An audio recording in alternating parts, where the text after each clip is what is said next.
Cara menyambungkan scanner XS103 dan XS203 ke handphone menggunakan Bluetooth. Untuk tip X series 103 dan 203 memiliki interface tambahan yaitu USB tambah dongle BT. Yang pertama kita nyalakan dulu scannernya dengan menekan tombol ini. Lalu kita cek lampu indikatornya. Jika berwarna hijau maka scanner dalam mode USB. Untuk mengubahnya menjadi mode Bluetooth, bisa scan Bluetooth mode pada manual bootnya. Atau bisa menekan tombol scan selama 8 detik, sampai lampu berubah menjadi biru atau merah. Selanjutnya kita nyalakan Bluetooth di handphone, dan sambungkan ke scanner 085.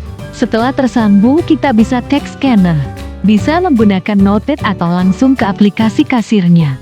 Dan scanner sudah bisa digunakan dengan handphone.